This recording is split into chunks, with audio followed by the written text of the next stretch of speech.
Welcome to Law Subscribed. This is your dedicated news source for all things subscriptions and the law. My name is Matthew Kurbis. I'm the subscription attorney, and I believe subscriptions can help bridge the access to justice gap and incentivize attorneys to modernize and scale their practice like never before. In this episode, I interviewed Toma Officer. Toma is the co-founder of Afterpattern. We recorded this conversation back when Afterpattern had recently been acquired by NetDocuments. Since then, NetDocuments has relaunched Afterpattern as a NetDocuments product called PatternBuilder. I highly recommend you check it out. As always, links are in the show notes. The sponsor of this podcast is 650, a business and employment legal document automation tool. When you're not billing by the hour, efficiency matters, and 650 can help you scale your practice to get more documents drafted in less time. You can get 10% off when you use the code LAWSUBSCRIBED at checkout in their document marketplace. But if you want to sign up for one of their subscriptions, then tell them that Law Subscribed sent you to get a 10% discount off your annual subscription. For me to make a personal introduction between you and 650, click on the link in the show notes called Get Connected with 650 and enter your contact information. This podcast is for educational and entertainment purposes only, and nothing said is legal, ethical, or financial advice. Without further delay, here's the episode. So thanks so much for joining me in Law Subscribed. Yeah, thank you for having me. It's good to be here. So go ahead and introduce yourself to the audience. Yeah, this is Toma Officer, broadcasting from rural New Hampshire, Lebanon, New Hampshire. I'm a UX designer at NetDocuments, previously a co-founder and product designer at Afterpattern. Before that, I worked for a string of small legal tech companies and graduated from law school in 2012.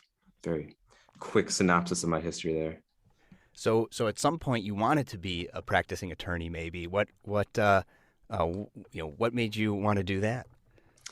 Yeah, at 2012, the Jobs Act was coming through the legislature, which was going to make crowdfunding possible for investments. So I don't know if you could rewind back to 2012, but things like Kickstarter and Indiegogo were relatively new and getting a lot of attention for funding projects that typically don't get funded. People's weird ideas that banks wouldn't fund and traditional investors wouldn't fund would go to these sites and raise money from friends and family. But these sites were primarily donation-based, and the Jobs Act was coming through. I was still in law school at the time, and the goal was to allow for investment crowdfunding. And right away, I thought that was the coolest thing, and I wanted to be a part of it. I wanted to help small businesses raise money for their weird, ambitious ideas. So was this something you sort of always knew you wanted to be on that sort of side of things, and having the legal degree, the JD was going to help with that? Or is this something that sort of manifested as you were about to graduate? Manifested was about to graduate. I went to law school thinking I was going to do human rights law, which is why I went to law school in Scotland. So I'm a Scottish attorney, it's kind of funny because I was born in France, but I grew up in New Hampshire. And then you did the whole LLM thing so that you could practice law here in the U.S. That's right. I became a member of the New York bar in 2013, 2012. And about how long did that last, given your other interests? I have never worked in a traditional legal job. I've been working for legal tech startups since I graduated law school. The first one I found doing this investment crowdfunding thing was called CrowdCheck. I think I was the 6th or 7th hire, a tiny little company, and they were serving these new investment crowdfunding platforms. Incidentally, CrowdCheck only hired attorneys, members of the bar, in case it turned out what they were doing was providing legal services. They could flip a switch and say, we're not a business, we're a law firm. But no, I've never worked in a traditional law firm. Well, that's a really cool experience, though, especially that the founders had the foresight to be prepared for that switch, because lawyer ethics can be cumbersome to legal tech and innovation in the legal profession, right? Yeah. It was fortuitous for me to find that, because it opened up a whole new vista of career options I had never considered or were never shown to me while I was in law school. So I had every intention of working for a law firm. I wanted to do this particular kind of thing, investment crowdfunding. The only company that was doing that turned out to not be a law firm. But I wanted to be close to the work. And then you got to network and meet other like-minded attorneys, right? Even better, I got to meet entrepreneurs. Yeah, I met like-minded attorneys, which was good. But I think more impactful in my career was working with these tech entrepreneurs. More often than not, they were tech entrepreneurs. They didn't necessarily have to be. These were the companies taking advantage of the new investment crowdfunding rules that we were serving as a business at CrowdCheck, and we served them and investment banks. Um, and it was very interesting to work with an entrepreneur versus working with an investment banker. One is that a job they don't really care about, and I find that energy so contagious. If you're excited about what you do, I am. If you're not at all, it's tough for me to get there too. But you work with a small business owner, an entrepreneur, and they're in love with their idea, and it's their whole life. And even though I'm just doing the due diligence for them, which can be pretty dry, I was I don't know, really captivated by their energy, and I started wondering what that world is like. Did it infect you so much that you had to go off and be an entrepreneur yourself? Yeah, I tried to start a company immediately after CrowdCheck. It didn't work out. But no, Oh, you spend some time with some entrepreneurs, and it demystifies it a bit. I think especially around that time in the US, if you remember, like Peter Thiel had just come out with his book Zero to One. There's all this, The Social Network was a movie coming out, which is funny because I have a lot of family in France. It's a very American thing, that kind of romanticized vision of entrepreneurs, especially tech entrepreneurs. So it's mystified, but you work with a couple of them, and not to disparage anyone, but you inevitably think like, oh, I could do this. well, that's the goal, right? Yeah. of like a movie like The Social Network too is to inspire, I suppose, in a way, and also to be cautious about how you pursue it. You don't want to leave all your friends in the dust, right, as you No. go. But failing is super important in the startup world because you learn a lot of important lessons. So I don't think it's much of a spoiler alert to say that you're obviously here on the podcast because you were inevitably successful in what you did. So much so that I discovered Afterpattern, and now Afterpattern has sold, and we'll talk about that. So you've had some great successes, but before we get there, tell us a little bit about this failed startup that you did and some of the lessons that you learned from it. Yeah. So I was at CrowdCheck for, I want to say 4 years, maybe a little bit longer, 5 years. And what we would do is help these companies get their corporate governance history, their paperwork in order before they could do an online securities offering. Really, that's the bulk of legal fees. If you're going to go on the internet and say, hey, everyone, here's my business, I'm selling some stock or some debt, really the pain before you get to do that is in getting your ducks in a row, making sure everything you say is accurate, making sure you're not leaving out any omissions that someone will need to know. Great. What I found doing this work is that these startups had a total mess of corporate governance. By the time they would want to do a securities fundraising, their timeline would be like, we want to launch this in 3 months, maybe 6 months, if they were being really pragmatic. But then they would just hand over to us like a Dropbox file or a Google Drive file and say, here's all our corporate governance, with no kind of order to it whatsoever. Oftentimes important transactions just being documented in email, never authorized by the board. So all these kind of simple things that add up and then make the whole process a lot more expensive. So I just thought, someone should build some software to help these companies manage their corporate governance. And that was the idea. It was called Through Company. I'm related to a lot of software developers, so I roped them into actually building something out. And I did it all wrong. Everything about it. I took this waterfall approach to product development where I thought I would make the whole thing and then invite people to it.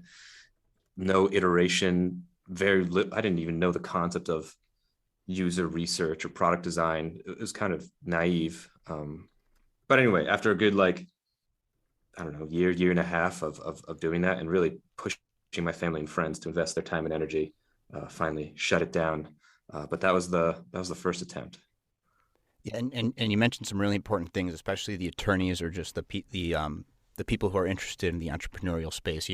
Fail quick, fail fast. The Scrum method of development and iterating and getting a minimal viable product and all that and getting that out there. That wasn't something that you would have learned in law school because, of course, now you don't even learn how to really practice law or run a business in law school. So they're not going to teach you about any of that stuff.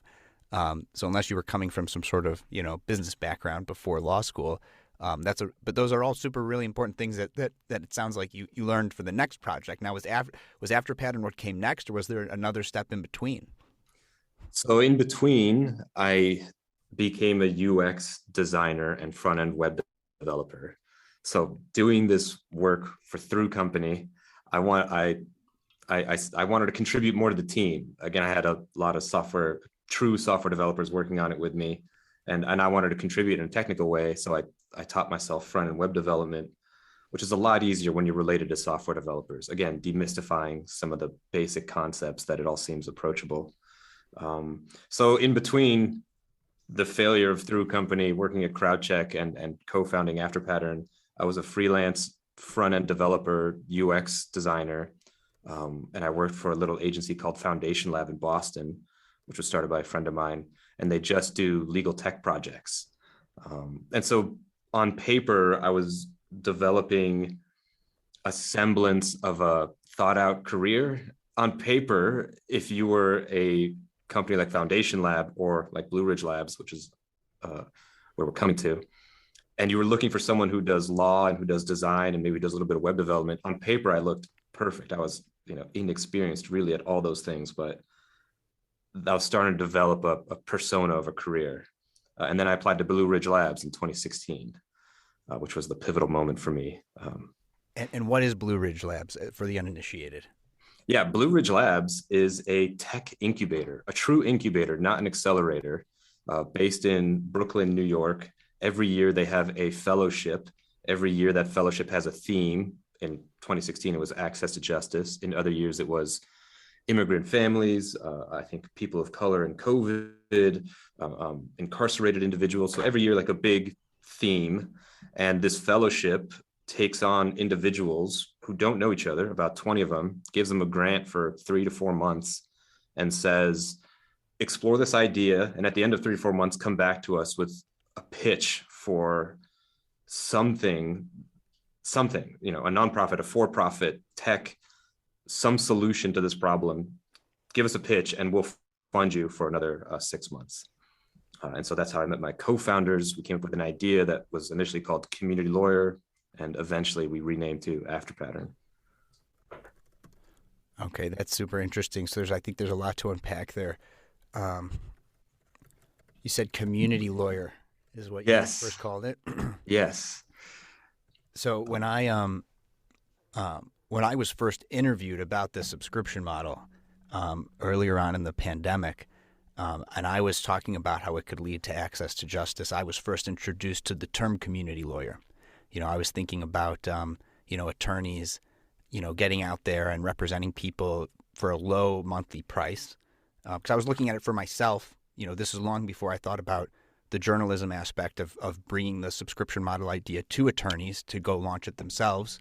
And I was just thinking there's got to be a way to make at least access to an attorney more affordable. And then the person who interviewed me, who's a legal tech founder, Corey Kelly from Legal Karma, who will also be on Law Subscribed. I'm scheduled to interview him next week.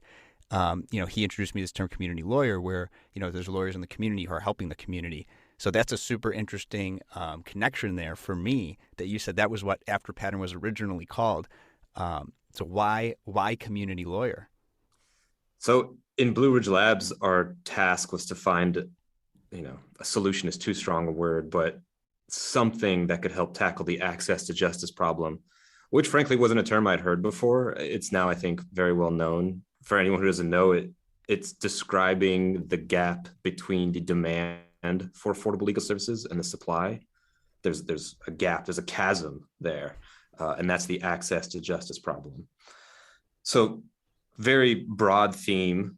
Incidentally, out of our year came 2 other legal tech companies people might have heard of, Upsolve, this app for personal bankruptcy, and Good Call. They want to be your call if you're arrested, 1-800-GOOD-CALL. But anyway, my co-founders and I, our initial approach to the access to justice problem, which we called the community lawyer, was going to be a directory that helps people who've been turned away from LSC-funded legal aids for being over income. So just a very quick background, the Legal Services Corporation, one of the biggest funders of legal aids in the United States, if legal aid takes money from the LSC, they often have restrictions on who they can serve, for example, immigration cases or class action lawsuits against government. Also, there's an income cap on who they serve. This is to make sure that they serve the people who are in the most need. But that cap is really low. I think it's like 120% of the federal poverty level. If you're above that cap, you're by no means a wealthy individual, especially in a city like New York. So you might be at 121, 130% of the federal poverty level. You might go to a legal aid thinking reasonably that you can't afford an attorney. So I'll go to legal aid. And then they tell you in that moment, I'm sorry, you're over income. And it's that moment we wanted to improve upon. Typically in that moment, you're sent to Google, really. Like that's it. They say, good luck, go find an attorney. We wanted them to say, go to Community Lawyer. On Community Lawyer, you'll find a directory of attorneys who've pledged to scale their fees according to income. So if you're just over that income threshold, you can find someone who's, you might be at the bottom of the sliding scale of fees on Community Lawyer. That was the idea. That's where we started. All right. So I do want to know how that turned into Afterpattern, but even before there, you talked about meeting your co-founders at Blue Ridge Labs. What was that experience like? Are they attorneys, or how did they end up there? The experience is unlike anything else. Again, Blue Ridge Labs is a bona fide incubator. I think accelerators have become, for people who are interested in tech and entrepreneurship, you surely know about things like Y Combinator.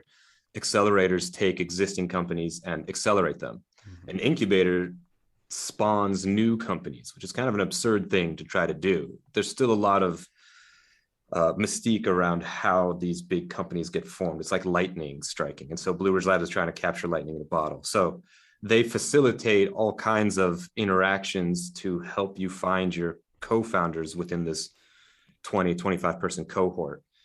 So over the course of these months, we worked with many different groupings of these individuals on many different ideas, all to get a sense for how we work with each other. And my co-founders, Scott Kelly, who was also with me just now at Afterpattern and now as a product manager at NetDocuments, came from the ACLU. Michael Hassine, software engineer from ThoughtWorks, and Nicole LaFell, a product manager.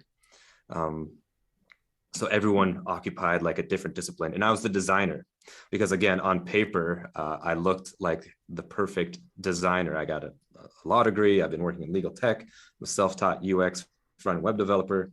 I feel like I kind of snuck in there. But these other individuals are stellar and very good at what they do. I was very fortunate to join them. And so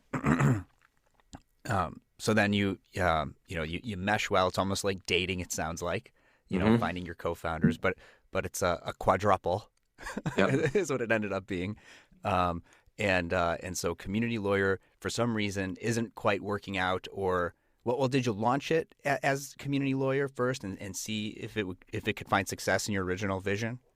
Yeah, and this was back in 2016, so a lot of things changed. But Community Lawyer was live. It was www.community.lawyer, which was very confusing URL. Communitylawyer.com was like $25,000. Community.lawyer was $12,000. So still a more expensive domain name, I know, to get the .lawyer than the .com. So. Yes, yeah.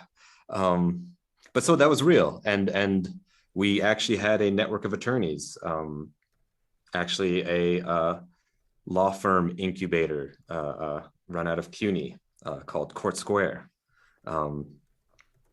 Law school incubators are very cool. I think something that was just starting to crop up around that time. Again, not a part of my legal education. But so Community Lawyer was real. And we had the roster of attorneys. They were agreeing to scale their fees. We had the relationships with the legal aid, instructing them to send individuals to us when they were going to notify them that they were over income. We had the credibility of the Robin Hood Foundation behind us coming out of Blue Ridge Labs. Ultimately, we noticed if we were going to be successful, we would have to supplant the referral networks that were already existing in New York. There's a very broad and deep ecosystem in major cities like New York for helping individuals find whatever it is they need. churches, schools, police stations, all kinds of community-based organizations all participate in this informal offline referral network. If you go to a church, they'll point you to where you need to go. If community lawyer was going to be successful in that environment, we'd have to supplant these things. And we had no desire to do that. One, it would be extremely difficult. Two, it might not even be a good thing if you could do it. So instead, what we did is we took our technology and white labeled it and said, we'll offer it to bar associations who run referral services. That was the first evolution of community lawyer. And that stage of it continues to exist. Even though it evolved again and became Afterpattern, community lawyer, that basis, that lawyer referral white labeled software is still used by dozens and dozens of bar associations across the US, helping thousands of people find lawyers every month. And that's for attorneys who are, or that's for prospective clients where their income level doesn't necessarily matter. They're just looking for an attorney and they go to a bar association. And this software that was originally powering Community Lawyer now powers that search for bar associations for people who go there. That's right. The Chicago Bar Association, for example, is one of the users of this software. So the Chicago Bar Association, like many others, runs a referral service, and it's a website, and it's a website powered by Community Lawyer. So it guides you through a questionnaire, collects the information it needs, and ultimately gives you a referral or lets you pick an attorney from a directory, depending on how they set it up. Yeah, that was the next evolution of Community Lawyer. All right, but before we get to the next part, first of all, super interesting. Myself being a Chicago attorney, I'm going to go and play around with that later and see what the tech actually looks like in use. But before we get to the next evolution of Community Lawyer, I want to touch on the attorneys agreeing to scale their fees, because obviously, I've started Law Subscribe because I think the way that attorneys bill by the hour is not the right way to go about it. Not the right way for the lawyer, not the right way for the prospective clients. So when you talk about attorneys scaling who agreed to scale their fees to be on Community Lawyer, what did that look like? At first, it was, there's two different perspectives. There was our perspective, and then there's the attorney's perspective, which we got to know more and more about, which ultimately led us to do Afterpattern. So from our perspective, the pitch to attorneys was, in exchange for you lowering your fees, which sounds like a loss, you'll receive more referrals, which will be a gain, right? It was almost like a naive and simplistic idea of the business model here. We were telling attorneys, we weren't telling them this emphatically, but effectively, we'll flood you with referrals. People are being turned away in droves from legal aid because they're over income. They don't know where to go. They can go to you if you agree to charge them a reasonable fee. These people are going to legal aid in the first place. You can't charge them $800 an hour. So that was the pitch. What we started to learn more and more about was what attorneys saw in this exchange. And there's a wide variety. So we worked with a lot of lawyer incubators. That was the first directory on Community Lawyer. And I don't know if you know anything about lawyer incubators. Their whole model, the idea is it's a space to take people who've recently graduated from law school, probably members of the bar, take them and give them an office for a year or 2 years, give them mentorship, teach them how to hang their own shingle, how to start a small law firm, and nudge them in the direction of serving the modest means community. Like, I think most lawyer incubators have that as like a theme, as like a goal. So already this community of attorneys are, from our perspective, they've been sold on the idea of scaling their fees. That said, they're it's billable, more nuanced. They're billable hour fees, right? They're billable hour fees. And again, to shout out the Chicago Bar Foundation, the Justice Entrepreneurs Project is one of those. Yeah, and they were one of the first platforms on Community Lawyer. Yeah, they were an important partner in those early days. They helped us get this kind of more nuanced perspective of what it is that leads an attorney to reduce their billable fees. And this is when we started discovering things like, well, some attorneys are reducing their billable fees, but also have found a way to reduce the amount of time they spend on any single matter. And some of those attorneys are doing that. I'm thinking of a particular attorney at the Chicago Bar Foundation. Some of these attorneys are doing that, reducing the amount of time they spend because they've built for themselves a whole suite of tools that allow them to work faster. It's like that was interesting. I'm thinking in particular of Connor Malloy, who's an attorney from this incubator by the Chicago Bar Foundation. Attorneys like this, oftentimes they would use no-code platforms like Zapier to string together a bunch of products, or they would be bona fide software developers and build for themselves some internal tools. But the ultimate effect was they could scale their billable hour fees down while also scaling down the amount of time they spent. And so they could really realize that, promise that we were making kind of naively that, oh, if we'll give you a lot of these clients who require a scaled down fee, you can ultimately increase your revenue because you'll have a whole bunch more of these clients. And the missing component was, well, you need to find a way to spend less time on any single client. And right away we became enamored, like how do we help more lawyers do what these select few seem to be doing for themselves? How do we help more lawyers build tools that have the effect of reducing the amount of time they spend without reducing the quality or the quality of the counsel they're giving, but ultimately does, like, it's a simple math equation. It does reduce the amount of time they have to spend, which means they are incentivized to reduce the fee they charge, because that means they'll capture a larger portion of the market they can serve, which means they can continue to have the kind of financial expectations that anyone who goes to law school typically has, right? Like if attorneys decided I'm totally fine making, $20,000 a year, then we might not have an access to justice problem. But there's a whole lot of things that need to go right in this system in order for the access justice problem to be solved, including attorneys need to make a decent living. It's not fair to ask them to volunteer more of their time or to decrease the amount of money they can expect in a single year. Yeah, and there's 1.3, 1.4 million lawyers, right? So it comes out to something like, in the U.S., that is, so it comes out to something like less than 0.5% of the U.S. population. But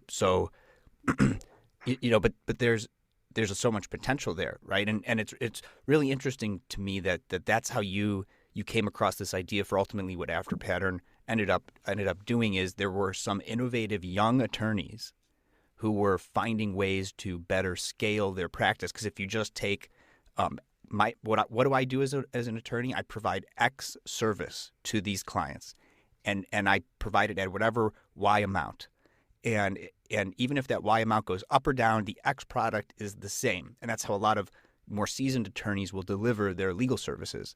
But you have these, young attorneys who are in these incubators, and they're not suffering from functional fixedness the way that lawyers who've been practicing law for so long are.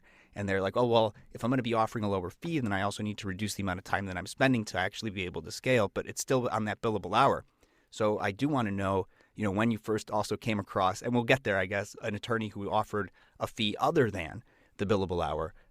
But let's keep going on this journey of, so you wanted to make this product that helped more lawyers do what you saw these other lawyers doing. And so what steps did you take next, and what's the next part of that journey? So something called DocAssemble existed back then, and that very quickly came on our radar. Okay, we started noticing attorneys were building for themselves some tools to let them work more efficiently. It takes, like one Google search, lawyers building tools or no code or low code software tools. It took one Google search back then before you find DocAssemble. And I don't know if you know what DocAssemble is, but I'm sure people who are interested in the document automation or legal workflow automation space have heard of it. It is a software development platform created by Jonathan Pyle, a legal aid attorney out of Philadelphia. And it helps you create guided interviews. These are essentially robust online forms that can populate document templates. So document automation apps. That became our sole focus. Right away, we were aware this is something special. First of all, again, I'd never seen anything like this in law school. The scale of things you need to know in order to do a document automation project well was just astounding. These attorneys were not only learning a software development platform like DocAssemble, which is, very approachable, but it does require an investment. You end up needing to learn how to use a Python and things like that. So not only were these attorneys taking that upon themselves, which is already interesting, but to do this well, especially if you're going to make a guided interview to be used by the public, the kind of thing that you would advertise on your website and say, click here to make a will, or Upsolve was initially built on DocAssemble. Click here to file for personal bankruptcy. In order to do that well, you now need to think about, well, how do you design a quality product? How do you become a UX designer? How do you market a product? How do you serve the people who use that product? How do you scale it? Again, DocAssemble exposed to us this huge new discipline that it seemed like some attorneys were starting to venture in. And so we decided right away, we need to be involved in the space and somehow help more attorneys navigate it. And the very first thing we did was build a WYSIWYG, a what you see is what you get editor, a no-code editor on top of DocAssemble. So our pitch to these attorneys was, hey, if you know what DocAssemble is, so already we're advertising to a very small community, these early adopters. If you know what DocAssemble is, but you don't have the time to learn, Python or YAML, then use what was still called Community Lawyer. It's just a drag and drop. If you could build an online form, then you can build a document automation app with Community Lawyer. That's pretty cool. And it brings me back to my days studying logic as a philosophy major too, because when you're setting these types of things up, it's a lot of if this then that, if this then that, if this then that, right? When you're building these kind of things. Yeah. And that's what lawyers, whether they studied logic, symbolic logic like I did or not, it is kind of the way that lawyers sort of are trained to think. So it's almost a natural fit for them to be using a tool like what you were developing at that time. It is. But again, like the technical development of it is such a small part ultimately of any one of these projects. Technical development of it, either learning a programming language or learning how to reconfigure legal rules into logical steps like that, is challenging. We're such a tiny part of it. Like, let's say you do all that well, you have a technically sound product with perfect legal logic embedded inside of it. Well, it could sit on the shelf and go nowhere unless you also, take on all these other skills, UX design, marketing, everything you need to be a tech entrepreneur. Wait. Hold on. You're saying that if you build it, they don't necessarily just come? Right. Yeah. Yeah. So we knew like attorneys were taking on, like they were taking a huge bite out of something new every time they were building these document automation apps. We didn't know if we could help them, but we knew that if this works out, and I think it's a question of when. I think it's Mark Andreessen of Andreessen Horowitz says by the time entrepreneurs pitch them ideas, like they've been vetted, so they're good ideas.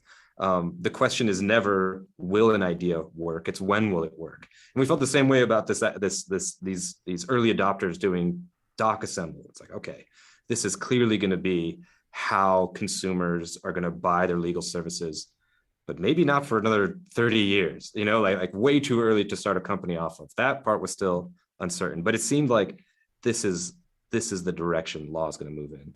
Had the phrase productizing legal services existed at the time that you were doing this? I don't think so. Not that I hadn't started seeing that phrase until like 2019, maybe 2020. No, productizing legal services, I don't think was around. But that's essentially what these attorneys were doing by using Afterpattern in the beginning. That's right. Yeah. There, Margaret Hagan was doing a lot of work back then out of Stanford. She's I believe she's an attorney, but she's certainly an experienced designer. And she even back then had a name for herself, helping law students learn design, like product design, user experience design. So she was one of the early thought leaders we were paying attention to back then, in addition to Jonathan Pyle and Quentin Steenhouse, another early adopter of DocAssemble. So then, Afterpattern was now a thing. What did you, how were you getting how are you going beyond just the entrepreneurial lawyers to get, in these incubators, and specifically because I think any attorney who was using Afterpattern, even up until you just sold it, or who are currently signed up and waiting, to use whatever the next version of it is, I think they're entrepreneurial lawyers, all of them. But how did you then get the word out of Afterpattern, and what kind of adoption did you see, and how were lawyers using it, maybe even in ways that you didn't expect them to? So we were, for a long time, the toy of early adopters.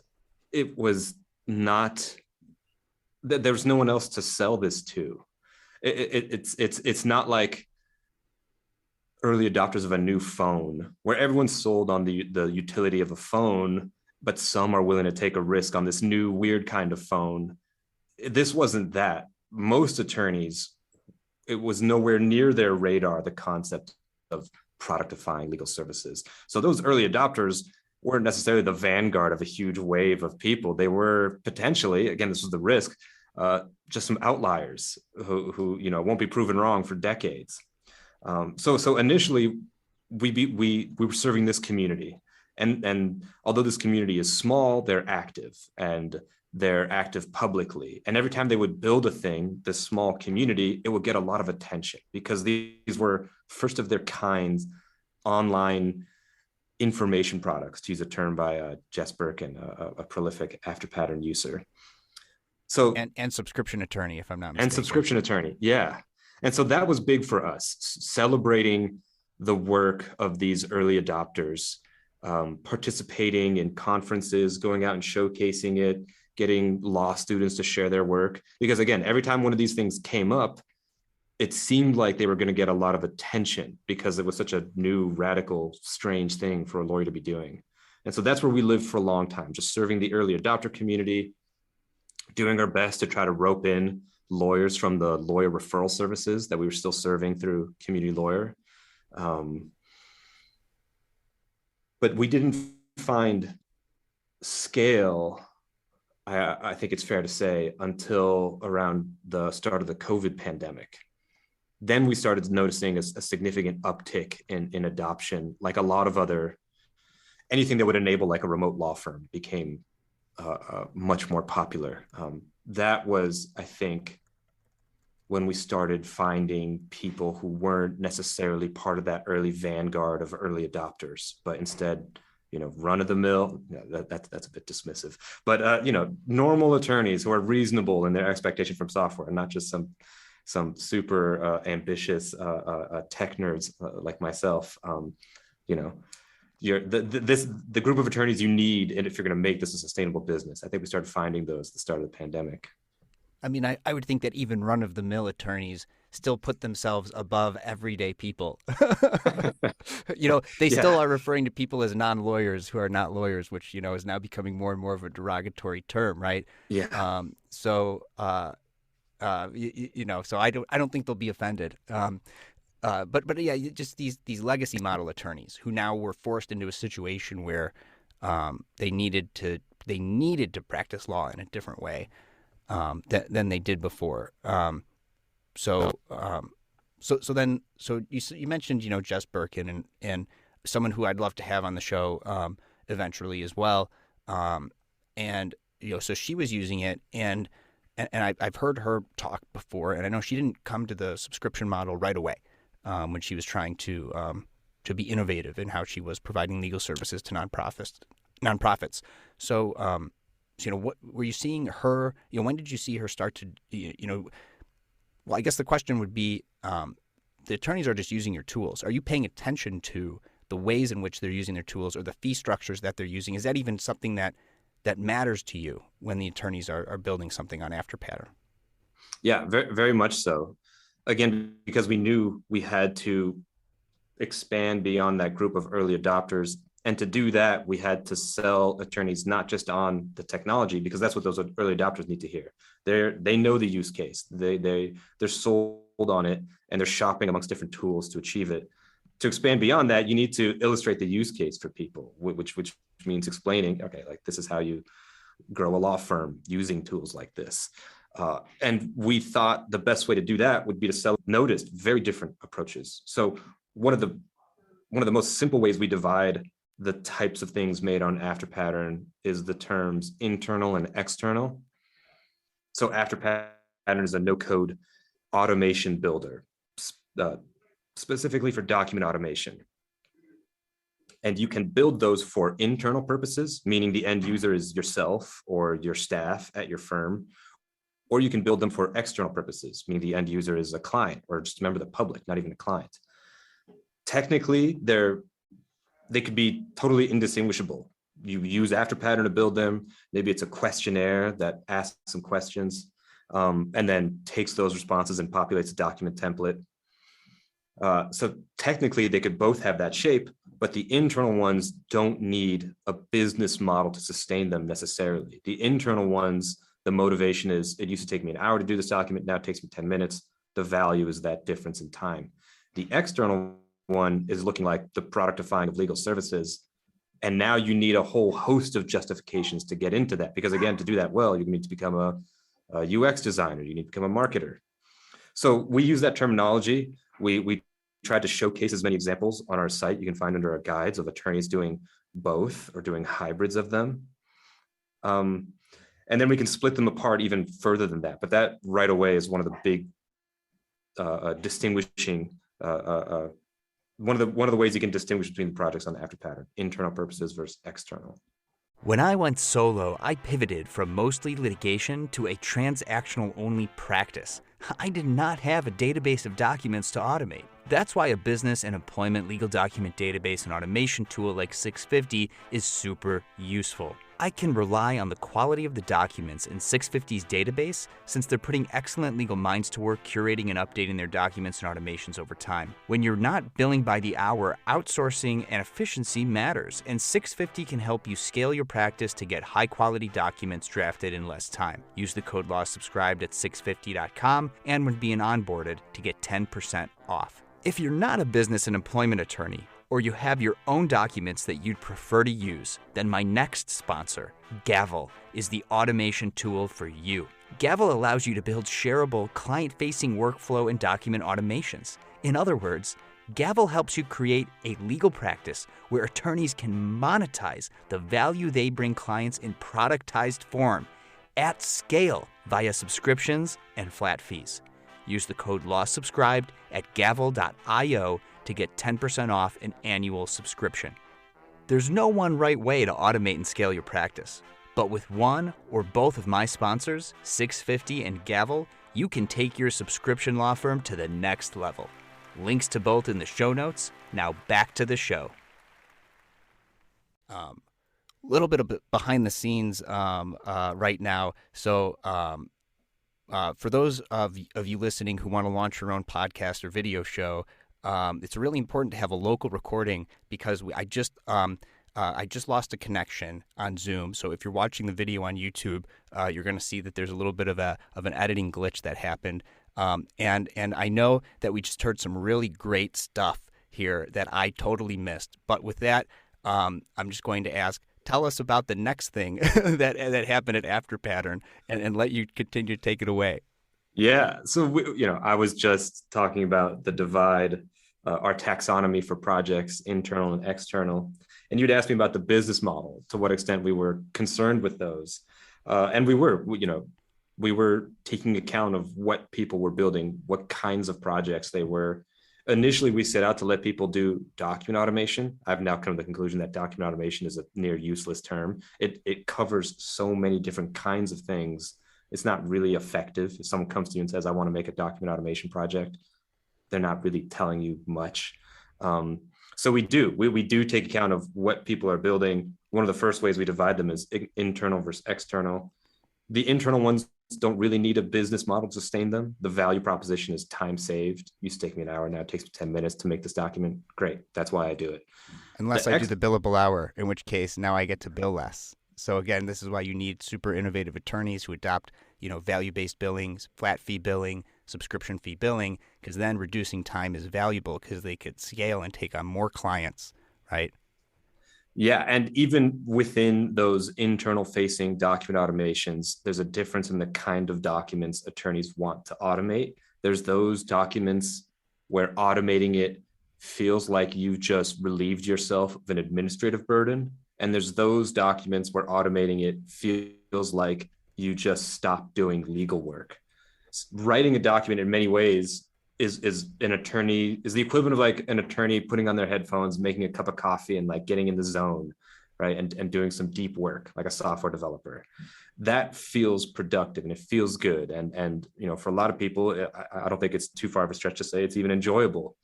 And so automating those kind of documents isn't very well received. But that doesn't mean that there aren't also documents that are required to be generated that are just tedious, boilerplate. Every minute you spend on it feels like a minute lost. It's kind of a fuzzy gray, like what falls into one document or another, but that's something we have heard from attorneys. And something I want to note on that is, if you've been listening to every single episode, you know that the ethical pitfalls is a concern, and I'm talking to listeners. The ethical pitfalls is a concern of the subscription model, and one of the ways, and this is not legal advice, but one of the ways that you might be able to help protect yourself as an attorney offering the subscription model, how have you earned that fee, is by having a suite of documents maybe that's available to your subscribers. So yes, maybe you're making yourself available, but what's this other thing that they're getting in exchange for their monthly fee? Well, it could be access to documents you've made that lean towards what you just said on the documents that maybe it's like they stopped doing legal work, but then you could package and sell that maybe as part of a subscription to the law firm. So while that's maybe some attorneys aren't so crazy about using Afterpattern to do that, this is a way that they can use that and have a suite of legal documents and services that they're offering only to subscribers as a way to earn that monthly fee if they're not actually talking and giving legal advice to these subscribers. Is what I'm saying, does that make sense? Are attorneys using it in that way? Yeah, those kinds of projects are what we would call external facing document automations. So internal, external, external is what we use to describe any Afterpattern project where the end user is someone outside of the firm, a client or a member of the public. So they're the ones actually going through the guided interview. They're the ones actually producing the document. And for those kinds of projects, first of all, this is the productification of legal services. For those kinds of projects, that's where we were taking a cue from our users for why they were doing this. We were largely serving early adopters. And until we started doing our own interviews and highlighting how other people were using it, we were largely requiring on you, the law firm, to come with a business model that would justify doing that. And then we would do the work of helping you actually build it, which is what we're experts at. But the business model would largely come from attorneys, and there were all kinds of things. We mentioned Jess Birkin, there's Greg Siskind, immigration lawyer, all very different business models for external facing document automation apps. Yeah. So let's talk about your recent acquisition, which is very exciting. How did that come about? So we were, a couple months ago, before this acquisition, completely working beyond our capacity. So we're a very small team, 4 individuals, 2 of the original co-founders and 2 new people, Jeanette and Michael.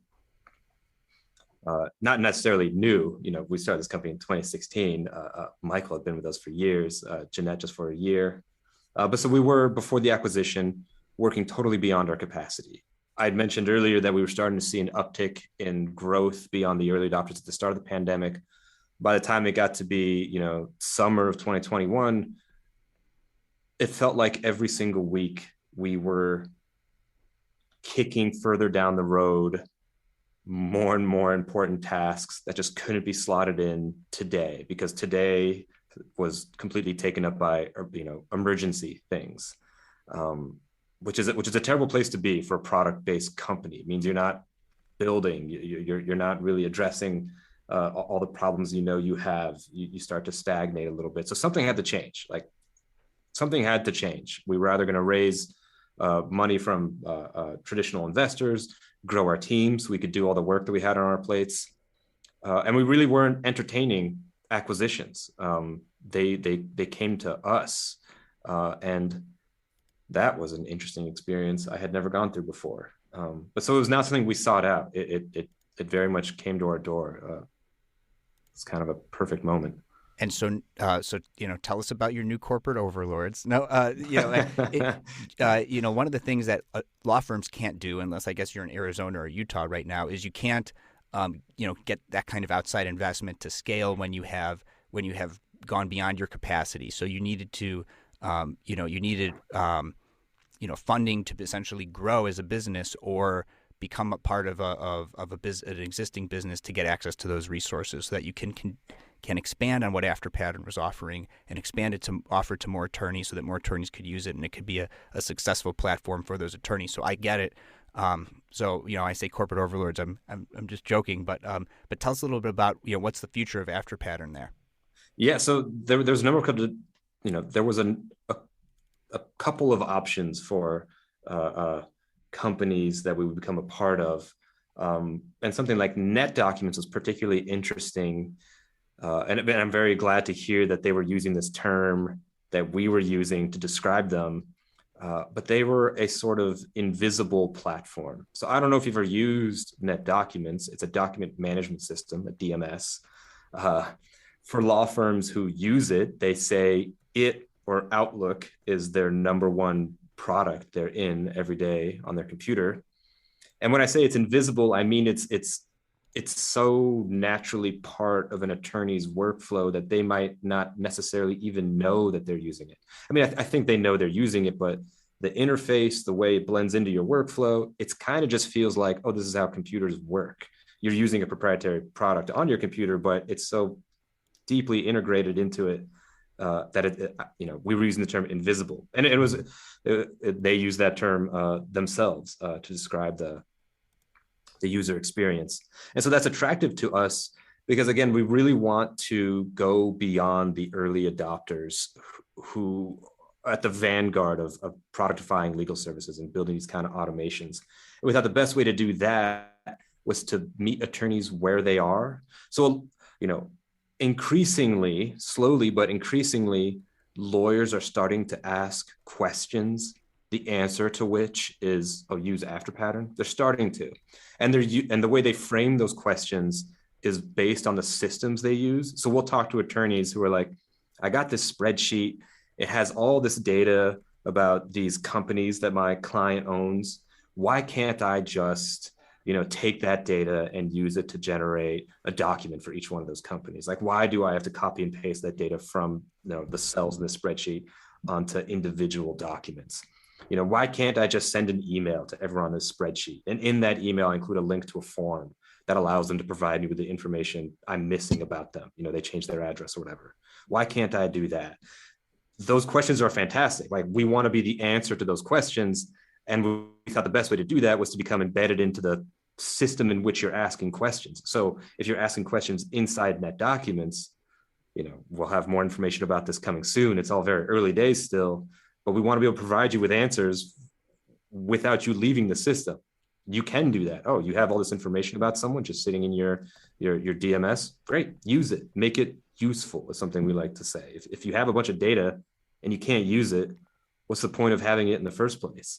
So we want to become not just a weird tool that early adopters use. We want to become a normal part of an attorney's workflow.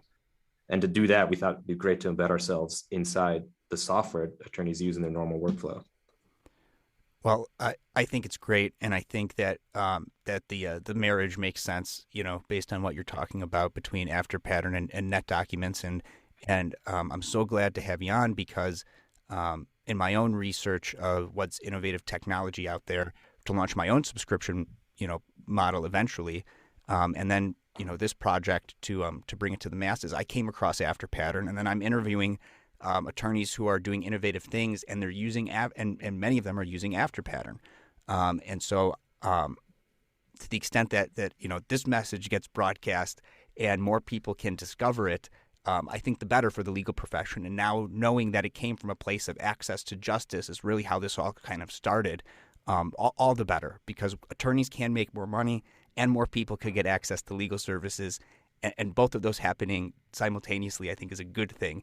And Afterpattern and now, with net documents is going to be one of those ways that I think lawyers can do that. So, I mean, I wish you all of the success now at net documents. Is there anything else that you think, the listeners need to know about what the future holds for Afterpattern at net documents?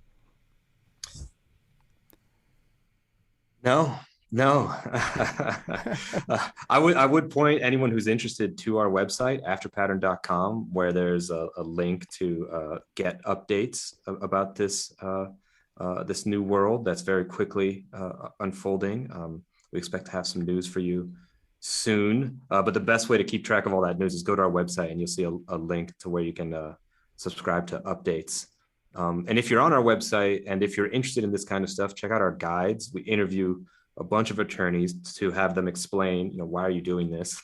Why are you taking on the work of being a product designer, marketer, effectively a tech entrepreneur, in addition to being an attorney? And they all have very different reasons. And that's our effort to try to help you figure out what to build.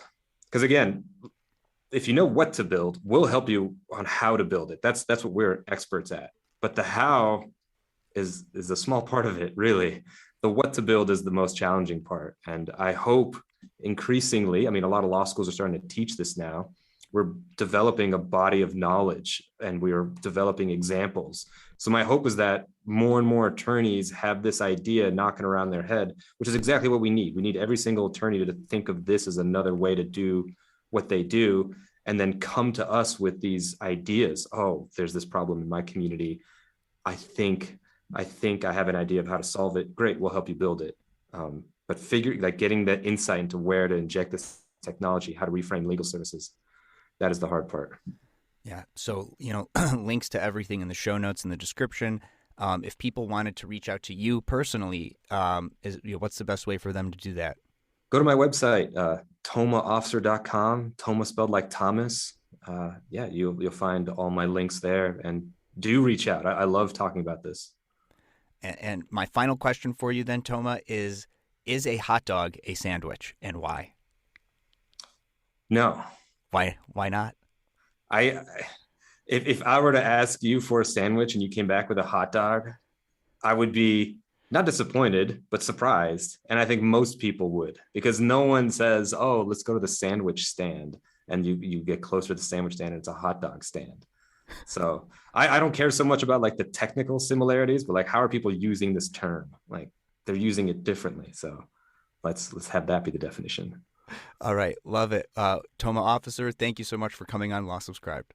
Yeah. Thanks for having me. Take care, Matt. Take care. Thanks again to 650 and Gavel for sponsoring this show. The best way for others to discover this show is for you to share it with someone you think would find a value from it.